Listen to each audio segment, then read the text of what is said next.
Good afternoon. This is All India Radio and I am Saira Mujtaba with the Midday News.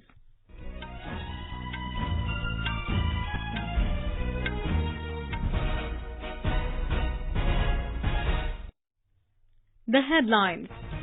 U.S. Secretary of State Mike Pompeo calls on Prime Minister Narendra Modi in New Delhi. External Affairs Minister S Jaishankar holds talks with Mr. Pompeo. Prime Minister to leave for Japan this evening to attend G20 Summit in Osaka. Additional NRC Draft Exclusion list comprising over 1 lakh names published in Assam. Asia-Pacific Group of United Nations unanimously endorsed India's candidature for non-permanent seat in UN Security Council for 2 years. And in cricket, New Zealand to take on Pakistan in ICC World Cup at Birmingham.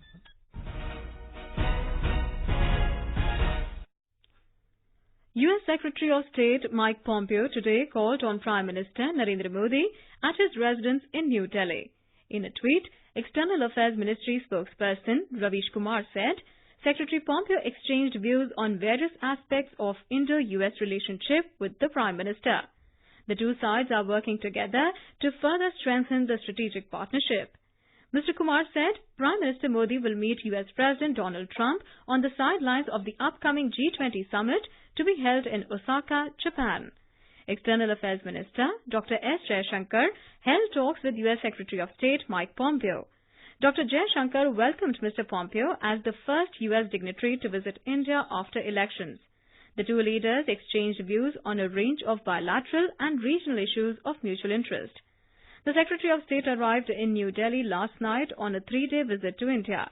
He is also scheduled to meet Indian and U.S. businesses in a roundtable format and deliver a policy speech at the India International Centre. Prime Minister Narendra Modi will reply in Rajya Sabha today to the debate on motion of thanks on President's address. Replying to the debate in the Lok Sabha yesterday, Prime Minister asserted that there is no place for corruption in the country and the government will continue its fight against it. He said that government is committed towards ensuring ease of living for all its citizens and urged everyone to work towards creating a new India. The Prime Minister also asked for a collective endeavour to make India a $5 trillion economy. Bharat दुनिया के पहली 5 economy में कैसे प्रवेश करेगा, Bharat export में कैसे बढ़ावा दे, मेक इन इंडिया में कैसे बढ़ावा दे, स्टार्टअप की दुनिया में हमारे नौजवान बहुत कर रहे हैं। जय जवान, जय किसान, जय विज्ञान, अब जय अनुसंधान। हम देश में इन चीजों को कैसे बल दें और हम हमारे नौजवानों को रोजगार भी दें। हमारे देश में टूरिज्म की बहुत संभावनाएं हैं और भारत में रोजगार की संभावनाएं बढ़ सकती हैं। आने वाले दिनों में देश को आधुनिक इंफ्रास्ट्रक्चर की ओर ले जाना है, लेकिन इतने बड़े सपनों को लेकर के हमने आगे बढ़ना है। Prime Minister Modi will leave for Japan today to attend the 14th G20 Summit in Osaka on the 28th and 29th of this month. The theme of the summit is Human-Centered Future Society. Food security, energy security, financial stability, terrorism-related issues, innovation in digital economy and artificial intelligence will be discussed. Former Union Minister Suresh Prabhu is the Prime Minister's Sherpa at the summit. Yesterday, he attended the G20 Sherpa meeting to prepare for the Prime Minister's summit with G20 leaders. More than 20 countries will be participating in the G20 summit. Our correspondent has filed this report. Around 25,000 security personnel are deployed in and around venue. 9 areas of Osaka will have heavy traffic restrictions from June 27 to 30. Roads will be blocked when the VIP motorcades get their police escorts to and from Kansai or Itami airports. 10 sections of the Hanshin Expressway will be closed to traffic during the G20 summit. The Hanshin Expressway is the main transport artery in the Kansai metropolitan area. Traffic to and from the International Exhibition Center in Tex, Osaka, the summit's main venue on Sakishima, will also be prohibited. Sanjeev Sharma, AIR News, Osaka, Japan. Punjab Cadre IPS officer Samant Goel has been appointed new Chief of Research and Analysis Wing or RAW. Assam Cadre IPS officer Arvind Kumar will be new Director of Intelligence Bureau. While Mr. Goel played a key role in planning the February 2019 Balakot airstrikes and the 2016 surgical strikes, Arvind Kumar is known as the government's Kashmir expert. Both are IPS officers from 1984 batch. Union Home Minister Amit Shah will be on a 2-day visit to Jammu and Kashmir from today.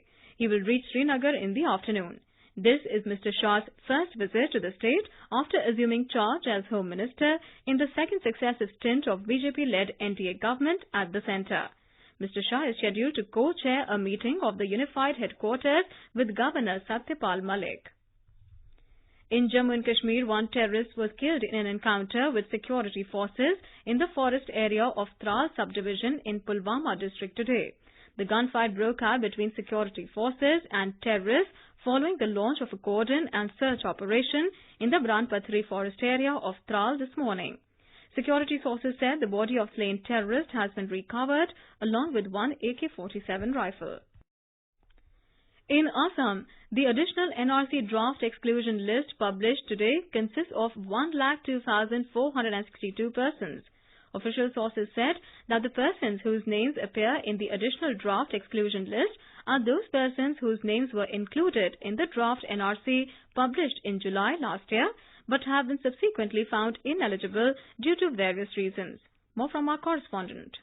Over 1 lakh people who have been excluded will be informed individually through letters of information to be delivered at their residence along with the reason of exclusion. Such persons will get the opportunity to file their claim, which will be disposed through a hearing by a disposing officer. The hearings will start from 5th of July. All the claims will be disposed of before the publication of the final NRC on 31st of July. The entire NRC update process is being carried out in Assam under the monitoring of the Supreme Court. The NRC authority already announced all genuine Indian citizens as per the cut-off date of midnight of 24th March 1971 will be included in the final NRC. Manas Pratim Sharma, AR News, Guwahati. Prime Minister Narendra Modi will share his thoughts with the people in the country and abroad in his Mann Ki Baat program on All India Radio this Sunday. It will be the first Mann Ki Baat program after Mr. Modi assumed office for the second term. Prime Minister has been raising several important issues through the monthly program, which is aired on the last Sunday of every month at 11 a.m. Our correspondent reports that Prime Minister, in his Mann Ki Baat address in June 2015, has said that we should have smart cities comparable to world standards and at the same time the poorest of the poor person should have an accommodation of his own. हमारे देश में करीब 500 छोटे-मोटे शहर हैं। हमारों को जीवन जीने योग्य बनाने के लिए बड़ा अभियान उठाया है। उसी प्रकार से दुनिया की बराबरी कर सके ऐसा देश भी तो होना चाहिए। देश में दुनिया की बराबरी कर सके ऐसे स्मार्ट सिटी होनी चाहिए और दूसरी तरफ देश के गरीब से गरीब व्यक्ति को भी रहने के लिए अपना घर होना चाहिए और घर भी वो जिसमें बिजली हो, पानी हो, शौचालय हो, नजदीक में पढ़ने के लिए स्कूल का प्रबंध हो। 2022 में जब भारत आजादी के 75 साल मनाएगा, हम देशवासियों को घर देना चाहते हैं। Housing and Urban Affairs Minister Hardeep Puri said more than 81 lakh houses have been sanctioned under Pradhan Mantri Awas Yojana Urban so far. In Pradhan Mantri Awas Yojana, we've sanctioned 81 lakh homes. Out of these 81 lakh homes, there are something like 48 lakh which are in various stages. The technologies which are using are those where after the grounding it should take not more than 15-18 months to complete. Target completion date of 2022. I am more or less confident that we can have all the sanctioning done. In Mizoram, Khawlai Lung village has earned a name for robust sugarcane cultivation. An 80-year-old sugarcane cultivation now produces tasty jaggery too because of the hard toil of the farmers of this village. Our correspondent has filed this report. Kholailung village, with a population of only 520 families in Sarchip district, has set an instance of success in sugarcane cultivation. After Prime Minister Modi, in his Mann Ki Baat program in 2015, took the name of this successful village, a positive impact has swayed the village. The community and all farmers got inspired by Prime Minister's words of appreciation that they have been tirelessly working towards making it a model village. The government is also helping farmers in different ways that ensured increased production every year. Agriculture Department has provided machineries at subsidized rate for juicing sugarcane to 22 families. The farmers are now producing and marketing tasty jaggery too. Talking to AIR, Village Council President VCP Thangboya said, Since becoming a model village, we have constructed market shed. It has generated income for the village council. The village has become exam center for high school living certificate. Mizoram Rural Bank has set up its branch here. Also, more than 30 self-help groups are being set up, and a computer learning center has been set up by NILIT, which imparts free training. Local people said they are now keenly desiring for Indian Institute of Sugarcane Research to help set up sugarcane processing unit in their village. Last 2 years, the villagers organized Kurtai or Jaggery Festival, the first of its kind in Mizoram, to celebrate the bumper harvest of sugarcane. Irene, AIR News, Aizawl. Today is the International Day Against Drug Abuse and Illicit Trafficking. The day is observed every year on 26th of June since 1987 to raise awareness about the major problem that illicit drugs pose to society. This year, the theme is Health for Justice, Justice for Health, which highlights that justice and health are two sides of the same coin when it comes to addressing drug problems.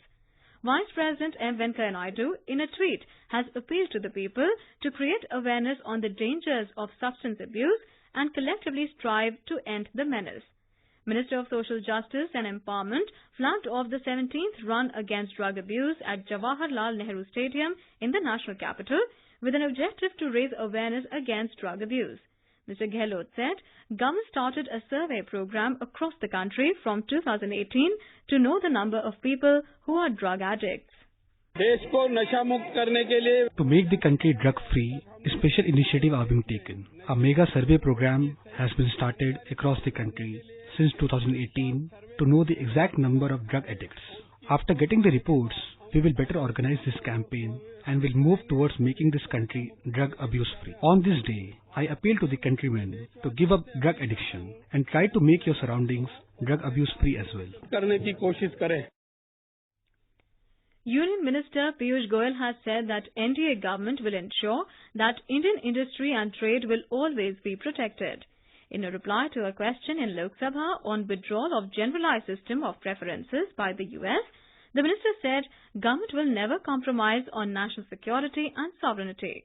He said these are issues that come up in international trade from time to time and trade negotiations are going on. Mr. Goyal added that India has a strong and healthy relationship with the US and diplomatic and trade engagement will get stronger in the time to come. The Asia-Pacific Group of the United Nations has unanimously endorsed India's candidature for a non-permanent seat of the UN Security Council for a 2-year term in 2021-22. India's permanent representative to the UN, Syed Akbaruddin, informed this in a tweet. He thanked all 55 members for their support. The countries include Afghanistan, Bangladesh, China, Pakistan, Cambodia, Indonesia, Iran, Japan, Malaysia, Mongolia, Oman, South Korea, Saudi Arabia, Uzbekistan and Papua New Guinea, among others. New Zealand will take on Pakistan in the ICC Cricket World Cup at Birmingham. The match will begin at 3 p.m. Indian time. All India Radio will broadcast live commentary on the match. It can be heard on DTH Hindi and additional frequencies from 2:30 p.m. Last night, reigning champions Australia thumped England by 64 runs at Lord's to book a place in the semi-finals.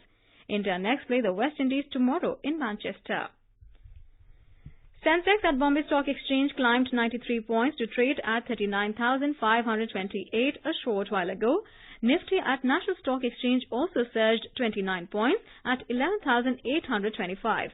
Both stocks added 0.24%. And now, before we end the bulletin, the headlines once again. U.S. Secretary of State Mike Pompeo calls on Prime Minister Narendra Modi in New Delhi.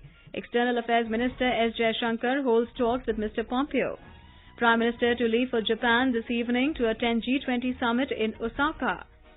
Additional NRC Draft Exclusion list comprising over 1 lakh names published in Assam.